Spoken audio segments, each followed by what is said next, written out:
Yeah, well, I'm not gonna lie, this could actually turn into a pretty good episode of Suits if it keeps going like this. So, what happened? What would this be called in layman's term as a clusterfuck? So, as you know, Blizzard recently has been dogpiled by lawsuits, right? As soon as they got the first one, they got the taste for it and they started getting more and more. They started collecting them like they were trading cards. First, it was the California Department of Fair Employment, which slammed down a lawsuit back in July. It was then followed by the EEOC, the Equal Employment Opportunity Commission, and just recently they have gotten one from the SEC, the Security and Exchange Commission. So throughout all of these lawsuits, of course, once they come out the first time, then you kind of have to wait.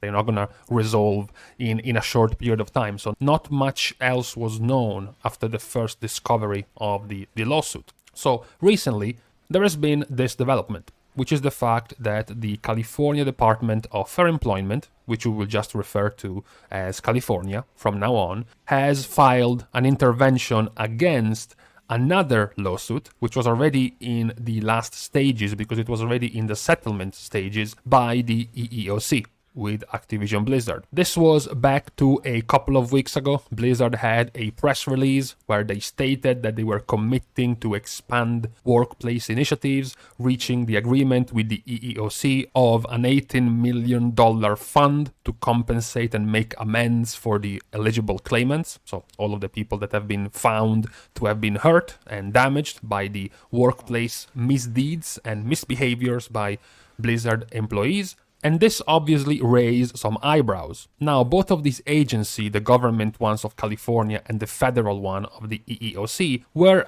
suing Blizzard at the same time, similarly, for very similar things, right? Their scope of investigation was all centered around sexual harassment, of discrimination, mostly done against women. For example, discrimination against pregnant women, discrimination in the workplace when it came to payments and salary and promotions, as well as the handling of different tasks and jobs, etc., etc. So they seem very similar. Why would one essentially try to stop the other? Initially, the explanation seemed to make sense. The California department is saying that what the EEOC was trying to do would have ended up hurting their case against Blizzard. What they were doing in question was the fact that in one of the requests done by the EEOC in their lawsuits against Blizzard, which was in the final stages because it was already reaching the settlement part, was the specific injunctive relief asking Blizzard to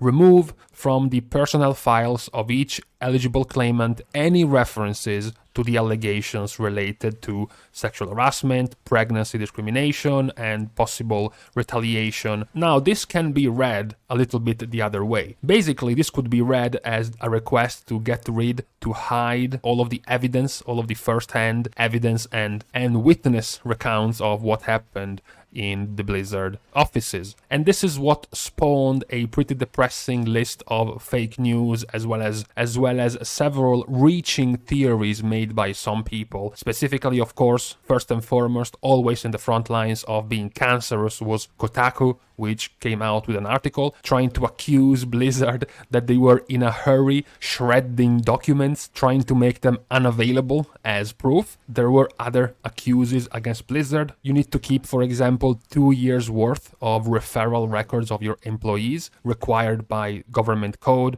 You also needed to keep 3 years of wages and employment records required by the California Labor Code. So how were these records disappearing right in the middle of a lawsuit? Especially the ones being pertinent to the people being part of this lawsuit, the claimants. This was, of course, the usual social media fake news. This is standard procedure. If you are, for example, a normal worker, a blue-collar job, little ant in your colony, once you do something that hurts the company, the higher-ups and the managers and the administrators can go up, pick up your files and look at who talked about who said that this guy did what. So the request for removal of these files had nothing nefarious behind it. And not only that, it wasn't Blizzard's idea. They weren't the ones trying to hide the proof in a hurry. It was actually requested by the EEOC, the commission that was suing them in the first place. Now, that being said, it might still be true that it is going to hinder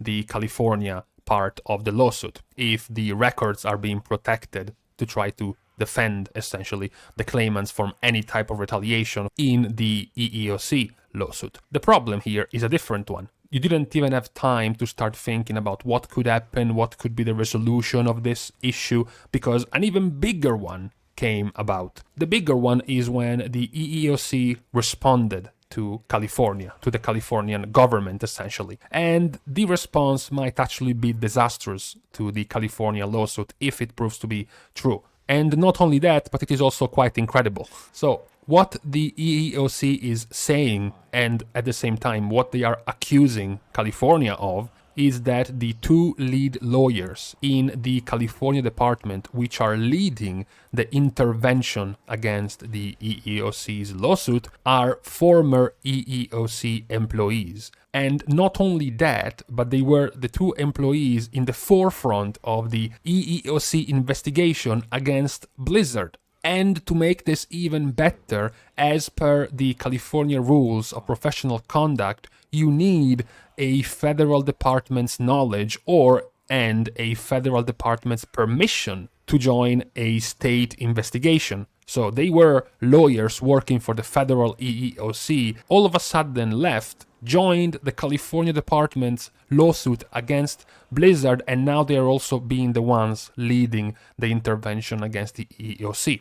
TLDR, this cannot happen. It is going to show up as a massive conflict of interest. Besides the fact, of course, that it is also a violation of professional ethics, a breach in confidentiality, and the entire suit coming from California being completely compromised. What drives this problem even more in the dirt is essentially the speed. How quickly these two lawyers left the EEOC, joined the California department, and quickly after there was an intervention against the EEOC, as if the California department suddenly had a sprout of knowledge and info about the case to be able to make this intervention, which is obviously leading to believe that the California department received knowledge from these lawyers' previous work, since the likelihood that these two disqualified attorneys obtained important information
(9.1.5), please.